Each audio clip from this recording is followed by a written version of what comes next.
Unless you're actually in Thailand, you're probably never going to be able to taste this soup, which is why I'm going to make it for you. This is yenta pho.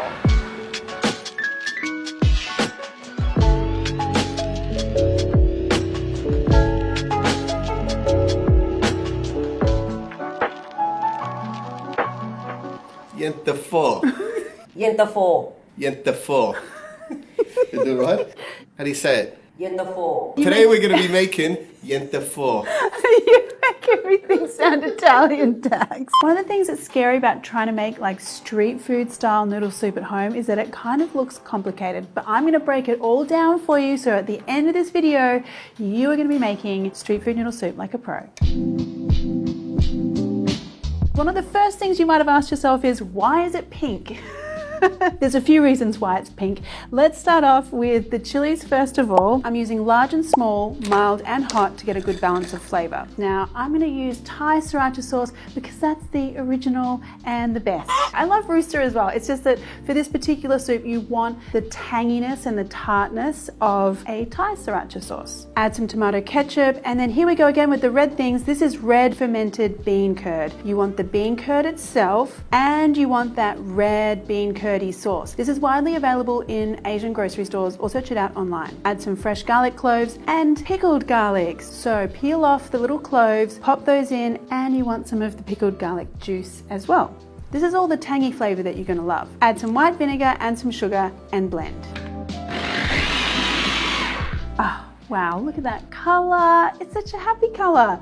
We're not finished yet though. We just need to pop that into a saucepan, heat that up and let it simmer for 5 or 10 minutes just to let all those flavors make friends in there. And that is your yenta pho sauce.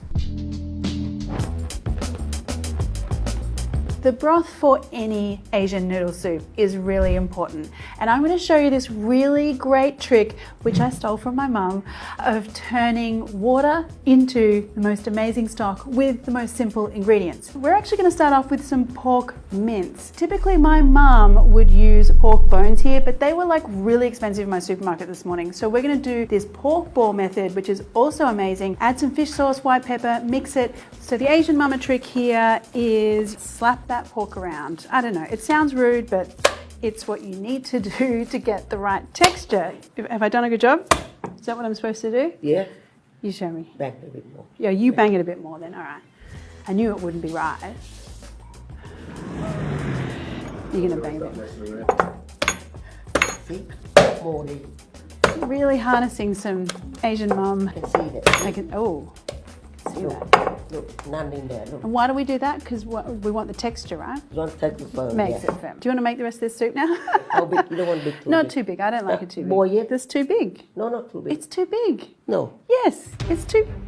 Okay, Yours big. are not the way I like mine. It's too big. Look, like this. No, not too big. It's too. Okay, it's. My ball's too big. I know. Just go. Yenta pho. All right, Noi, what's next?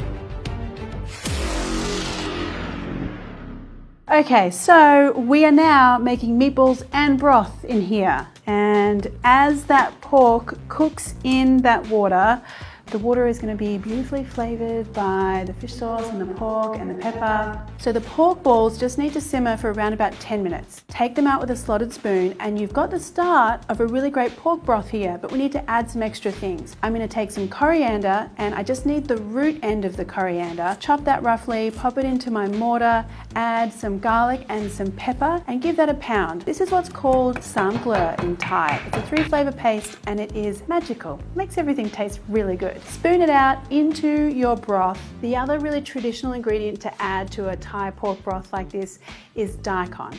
Now I couldn't find daikon at my supermarket this morning, so I'm going to replace it with turnip. So if you can't find daikon, turnip is a great alternative. Trim, peel, slice into your broth. Add in soy sauce and sugar, and that just needs to simmer for another 20 minutes. Just all drama happening here. Now strain your broth. Ooh, this is what you should be looking at right now. I mean, it's perfectly golden and beautiful. I'm congratulating myself right now. I'm so happy. So we have broth, we have yenta pho sauce. There are some other very essential, I'm loath to call them garnishes, but they're garnishes. But they really do make the soup. Take some wonton wrappers and fry them in some oil until they're nice and crispy. The other necessity here is garlic oil. You will not find a noodle soup joint in Thailand that doesn't have garlic oil. Just add some chopped garlic to some hot oil, sizzle until golden, pour that out into a bowl, and it's as simple as that. Now we're cooking noodles. I'm using these wide rice noodles into some boiling water, straight into your serving bowl.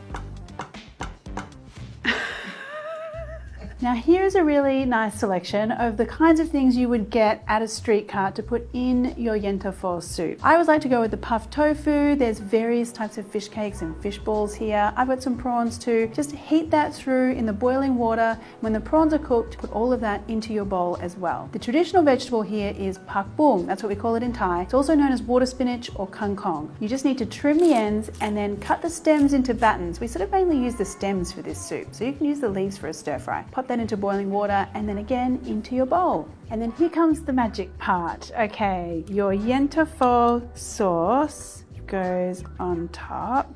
Hot soup on top of that. Everything turns magically pink. Final little touches. Our crispy wonton and garlic oil. Lots of those little crispy bits of garlic too.